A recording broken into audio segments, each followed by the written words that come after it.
What's going on, you guys? Paul here, Paul's Performance, and welcome back to the channel. In today's video, we're going to be working on this 1995 F250 with a 7.3 Powerstroke. I know, you're so excited. Me too. This right here is actually my brother's truck. He bought it from a guy that we know who kind of retired this truck. It has 400,000 plus miles on this thing. I mean, it is very heavily used. It still runs, but it doesn't like to crank up when it gets cold. Now, I had already put a new set of glow plugs and redone the entire glow plug system with the previous owner, and it did not help the issue for the cold weather. He still has to plug it in. He finally got a new truck, and you've seen this truck on the channel, and he's gotten his new truck, which is a four-wheel drive. It's two-wheel drive, has a lot more bells and whistles on it, so he decided that he was going to get rid of this one. So my brother bought it, and like I said, wintertime, it will not start unless you plug it in. This truck, like I said, heavily worn out. It runs good once it's running, but you got to get it running, and we're trying to get it to where it will try to crank in the wintertime. That way he can use it for a farm truck. I'm thinking that the injectors may be the issue. It could just be worn out compression wise, but it does run a little bit too good once it's running for me to think that. So I'm thinking that the injectors are worn out, but this truck is not really worth putting a new set of injectors in. So we're gonna be trying to put in a shim kit. Now, this is not a repair. This is a patch fix. Do not take this as a repair. This is a patch fix. A truck like this, it's not worth a set of new injectors, or if you can't afford injectors, you may could get a few more miles out of your injectors by doing this mod, if that's the problem. But make sure this is your problem. I already know that my glow plug system is good. I don't know what the compression is, and I don't know how the injectors are, but I'm gonna take the valve covers off, and we're gonna check the injectors to see the clearance of the armature. If it's bad, then we're gonna put the shim kits in it and see if it starts in the cold. If so, it may get some more mileage out of this truck. Like I said, it's not worth a set of new injectors. I'm gonna get these valve covers off, and then I'm gonna show you guys what I'm doing to check it. And then if we do it, then I'll show you guys how to do the shim kit. If not, then I may be showing you how to do a compression check on a 7.3. So we'll see which way we go once I get the valve covers off. Let's get the valve covers off and see. All right, guys, so we got the valve cover off, and we have a view of the injectors here. What I'm gonna do, I'm gonna go ahead and unplug the injector connector off of the one I'm gonna take off. I mean, you can do them all, but I'm just gonna start with the first one. So I'm gonna get that unplugged. This is the solenoid on the top of the injector. As you can see, these are pretty dirty. Like I said, this truck has had a long life. I'm not sure how long these injectors have been in here, but I know they've been in here for quite a while. They probably are worn out, but what we're gonna do is I'm gonna remove these 4 screws here and get this solenoid off, and that way I can check the armature clearance just to see if it's out of spec and worn out or if it's still good. I'm gonna take that off. Now, what I'm gonna use is this little ratchet here, and it has a bit in it that is a 15. Like I said, it's like a specialty Torx. Now, I'm gonna leave a link in the description for this shim kit. And if you're doing this for the shim kit and you buy the one that I send you, this is the better one to buy. It's the original kit, and it will come with all of these tools in order to do this. All the specialty Torx, the inverted Torx that takes the armature bolt off. It'll also come with new screws for the armature and all the shims that you will need, and very good directions. But I will leave a link in that. I'm gonna use the tools that come with it. This ratchet didn't come with it, but this bit and the bit holder come with it. I'm just using this on the ratchet. I'm gonna use everything that come in the kit. That way you guys can do it. I mean, some of you guys may have some of this stuff, but you already got to buy the shims unless you have them laying around. So it's the best kit to get, and it's really not that expensive. I think it's like $40 some maybe, but I'll leave the link. So I'm gonna take this off using the tools supplied, and then I'll be right back.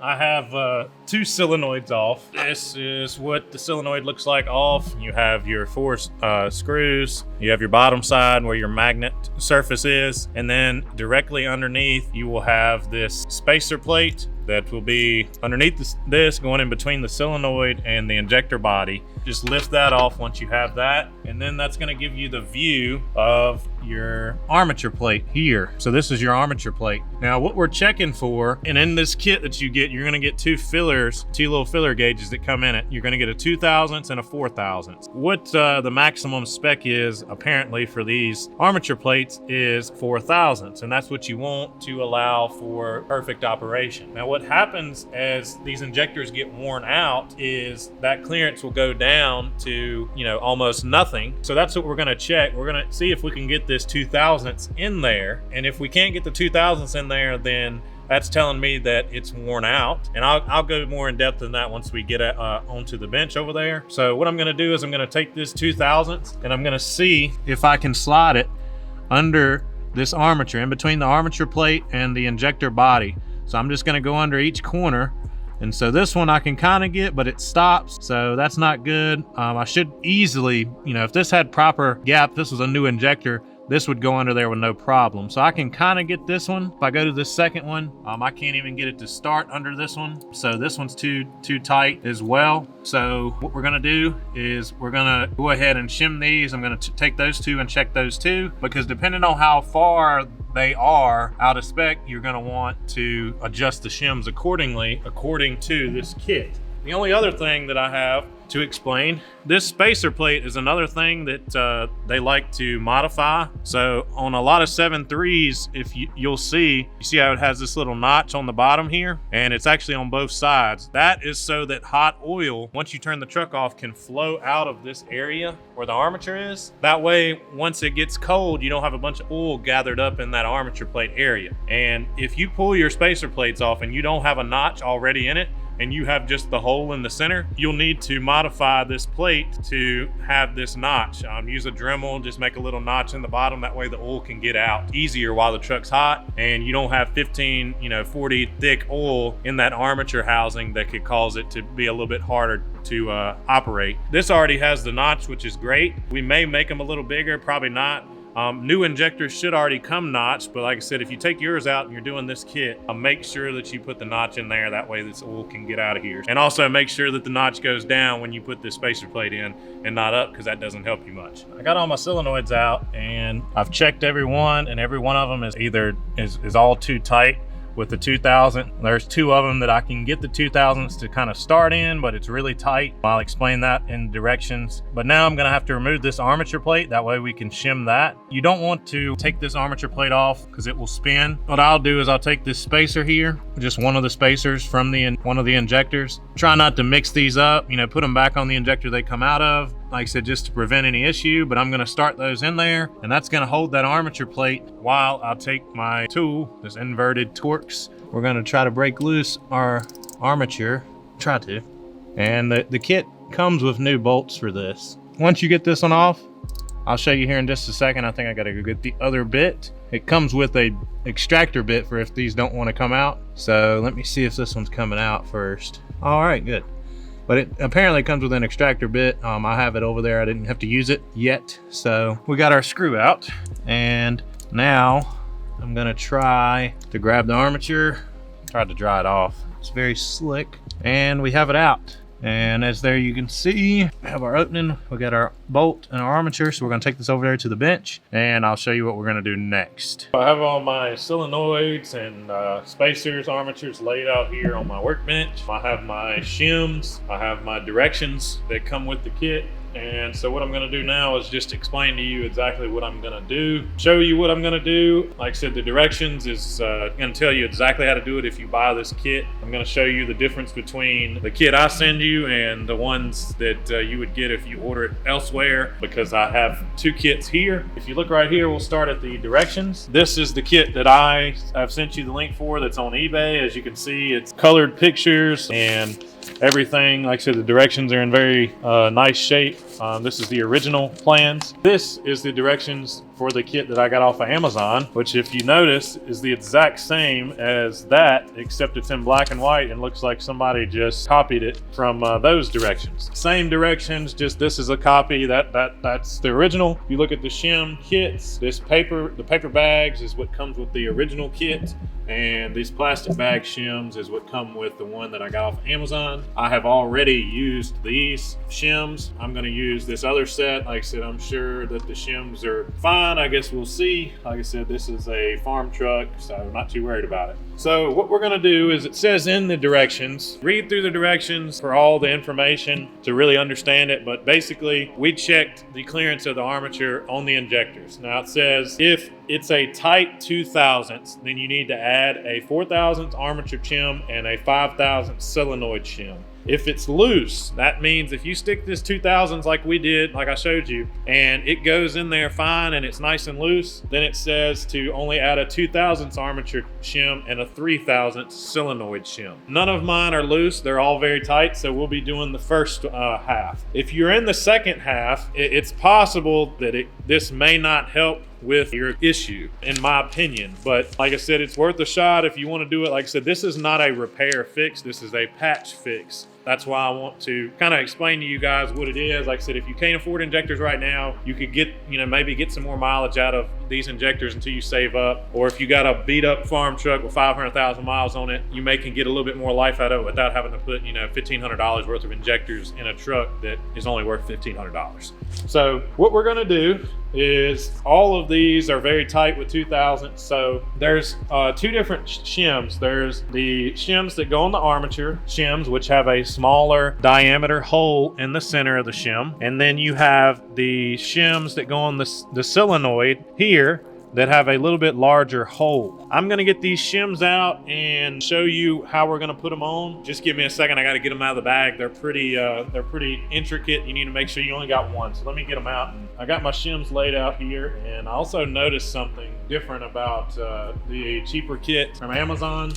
It seems they actually did change a piece of the directions, because they don't have the option for a 2/1000 shim like the original does. They only have the 4/1000. As you may notice, there's only 4/1000 armature shims in this kit, and then your solenoid shims, whereas the original kit comes with both sizes. Which, like I said, I feel like if you have a loose 2/1000, that's probably not your problem. If it's too tight, the 4/1000 is worth a shot, but we're doing 4/1000 anyway. So I have one glove on and I took one glove off. Reason for this is these shims are very thin and they can stick together very easily. So I like to have my bare hand on it, and that way I pick up a shim and I take it like this and scrub it between my fingertips to make sure I only have one. And then once I know that I only have one shim, this is a 4/1000 armature shim. I have my new armature bolts that come with the kit already in the armature. I'm gonna slide that over that bolt, and there's one. So now I'm gonna go through and add 4/1000s to all of these, because I'm doing 4/1000s on all of them. Now for our spacer plate, they already have notches in them, so I don't have to cut them. The last set that I did this on, they were solid, so I took a Dremel and just cut a little notch in it, but these already have it, so great. Now we need to do our solenoid, which is supposed to be 5/1000. They don't have a 5/1000 shim, they have 3 and 2, so we just add 1 3 and 1 2 to each of the 4 bolts on the solenoid. It will go on the solenoid and space the solenoid out from the spacer. It won't be spacer first, then shims. It's shims, then you put the spacer on top of the shim. I'm gonna take these, and it doesn't really matter in order you go in at all. Like I said, you just want to make sure you only have one.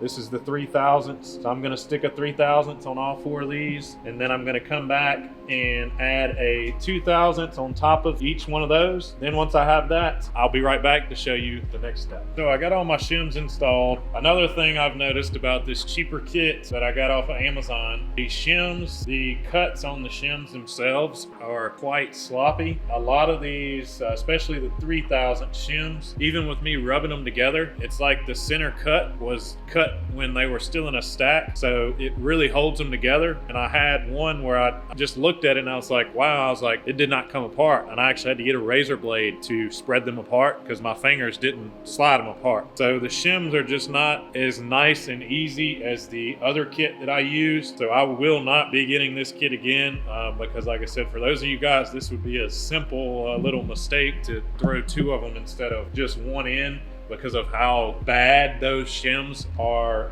cut, in my opinion. Like I said, you can definitely tell the quality difference between the 2. So anyways, I got them all separated, and on here I have my spacers already installed. Like I said, make sure that your cutout or notch is pointing towards the down position when the solenoid is installed. So in this case, with them on the table, All the notches are up right now, but like I said, then when I flip them over, they'll be on down. I have my shims and my new bolts on my armatures. So now I'm gonna explain a little bit. Like I said, this armature right here, it sits inside this housing once it's all bolted up in the injector. And so what happens with the injector, I'll kind of go over this operation here. This armature plate, when it's sitting in here, it's not touching the magnets on the solenoid, and it never will touch it, because if it does touch it, it will actually throw an engine light for this armature hitting the solenoid. So it has to keep a gap between those. They cannot touch. So they never touch, but the magnets pull it in very, very close. And this is why when you shim this armature plate, you have to shim the solenoid, because if you only shim the armature plate and you go out of that 4/1000ths of spec, then your armature plate is going to contact the solenoid, in which will throw a light and cause issues, and you'll have to take it back out. So that's why, you know, they want to shim the solenoid up, that way it does not make contact. So now what I'm going to do is I'm going to pull up on the screen a little magic of a diagram of a 7.3 injector, and I'm going to explain to you guys just a little bit of how it operates. That way you guys can kind of have a visual of how the internals work and what exactly is happening when your injectors are worn out. All right, so at the top, we have our solenoid valve, which we have on our table. There's our electrical connection. What happens is your IDM, your injection control module, is going to send a signal to that solenoid to tell it to turn on. And it does this extremely quick. I mean, when you do a buzz test, this is what you're hearing activate, da-da-da. Once it activates that solenoid, it turns the magnet on, and that solenoid will pull the armature up. That armature is connected to your poppet valve. Now, the poppet valve has a spring. If you look in the picture, you can see the spring that has it down, which is closed. And you have high pressure oil coming to one side of that injector that's built by the high pressure oil system, but it cannot pass through until the poppet valve opens. Well, the solenoid opens up that poppet valve. It compresses the spring when it energizes. So it pulls that armature up, and it opens that poppet valve. Then when it does that, the high pressure oil travels around and goes down to your piston assembly, and that high pressure oil forces that piston assembly down. Now, in basically the cylinder bore of that piston inside the injector, there should be fuel, which is pressurized to just the normal fuel pressure of a 7.3 into the heads. It's just sitting in there at whatever PSI you have your fuel pump running it to. When that piston comes down, it's gonna build the pressure tremendously from the force of the high pressure oil, if there is high pressure oil. And once it gets to at the very bottom of the injector, there is a check valve, another spring check valve, which is closed. The fuel cannot spray out until it gets to a certain PSI. So once it meets that PSI, the check valve opens and you spray your fuel out. So that's kind of just your base operation of how the injector works. And this is a pretty good diagram of the internals of a 7.3. Anyways, back to what we're doing here. The poppet valve, as the injectors wear, obviously it's metal, it's constantly closing and opening. It will actually wear into that seat, which will cause that poppet valve to fall further down. When it falls further down, that gap of the armature plate between that and the body of the injector gets less and less, and the gap between the solenoid and the armature plate will become bigger. In turn, it's with a bigger gap between the armature plate and the solenoid, it could have issues with pulling the armature plate up and opening the poppet valve fully to allow that high pressure oil to pass through. So that's what's kind of wearing out, and with this kit, it's kind of giving it a little bit more life and really gonna wear this injector out. So once it wears out with this shim kit, if this is something that you're doing, like I said, this is a band-aid patch. This is not a proper repair. This is a band-aid patch, but it could get you some more miles. But once it wears out with shim, so if your injectors already has shims in it, then you're pretty much done. Once the injectors wear out with these shims, those injectors are in turn really done. There will not be, re-shimming it because it's going to be extra worn out. They're already worn out before you're doing this. Don't take this as, oh yeah, this is a professional fix that the dealership's going to do, or something that I would prefer to do this is not. This is only the second time I've ever done this. The only time that, I think it's a proper, thing just to get some more mileage out of a 7.3. So that's just our diagram. So now we're gonna move on and go back and put these on the truck. All right, guys, so let's get this armature plate back in. So you wanna make sure that you don't drop your shim on the way in. So we're gonna kind of hold it. Make sure that this is turned side to side, which is the way it should have been when you come out. As you can see, they're all turned like that. If they're turned any other way, they need to be like this, but they should be like this. And as far as your armature plate goes, you'll see you have these lines. The armature plate will go back in the way it come, which should have been like this. The lines should not be pointing down toward the exhaust. They should be in line with the exhaust manifold like this, which lines these up with the solenoid magnets on the bottom of the solenoid. So I'm gonna hold my hand on the shim till I get the bolt in the hole, and then once I get it lined up, I'll drop it, and I'm gonna tighten it up by hand first. Just gonna snug it up.